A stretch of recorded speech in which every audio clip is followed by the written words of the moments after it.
สบายดีท่านผู้เบิกท่านผู้ชมที่หักแพงหักหลายวันนี้พบกับข้าพเจ้าเช่นเก่าเช่นเคยบ่าวหน้าหยางวันนี้ข้าพเจ้าเองกับว่ามีอย่างไรเช่นเก่าเช่นเคยวันนี้สิพาทาสผู้เบิกไปกินมักเฟืองกับมักอันนี้ก็เอิ้นมักเมี่ยงหูบ่หูจักโอเคครับไปกินกันเลยแต่ว่าก็สิมักเฟืองก็ได้ตอนมันใหญ่อ่ะ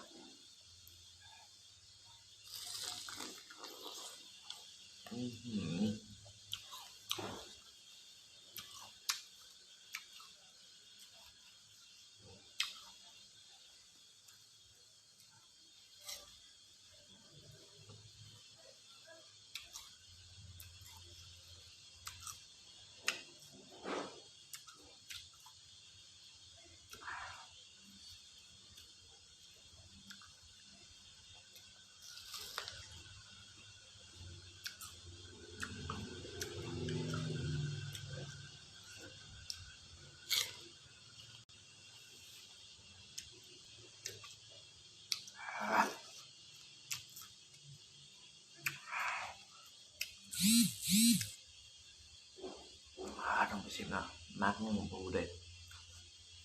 บูชื่อละ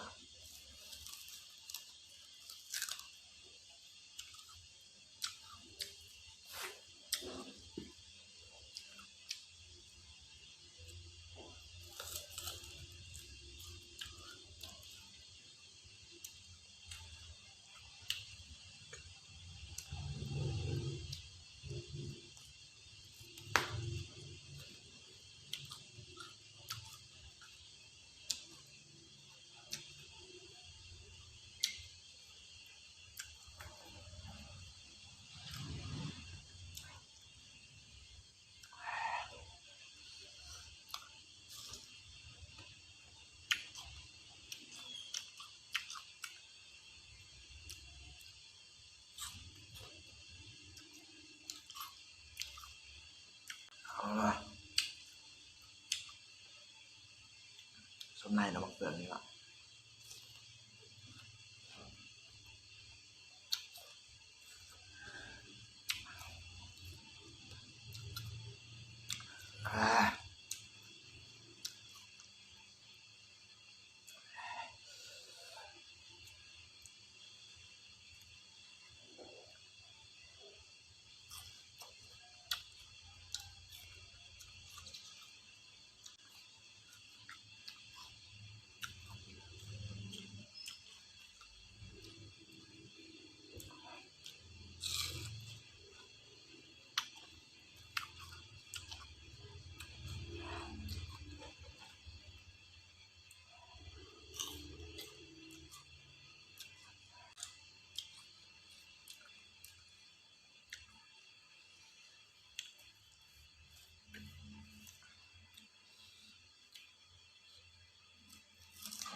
ป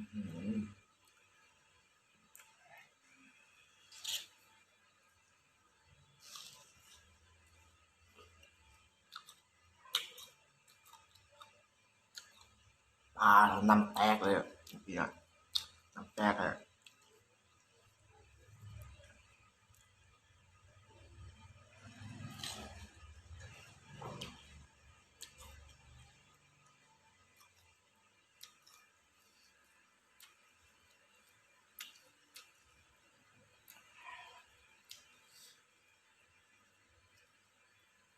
ซ้อม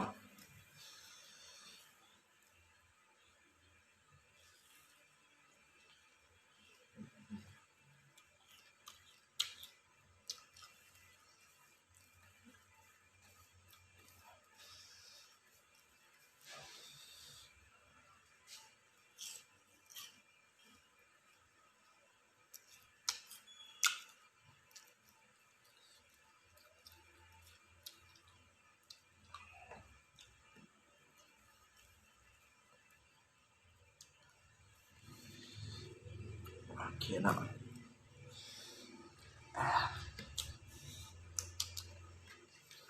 ก่อนครับสุดท้ายซะจะไปโรงเรียนแล้วเดี๋ยวว่าเขานำไล่ได้เขาเป็นกันนะ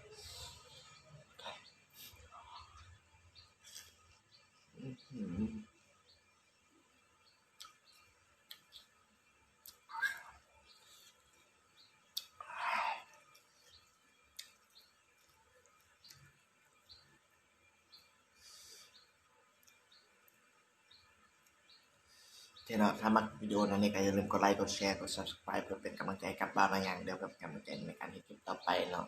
วันนี้ก็ไปก่อนนะบาย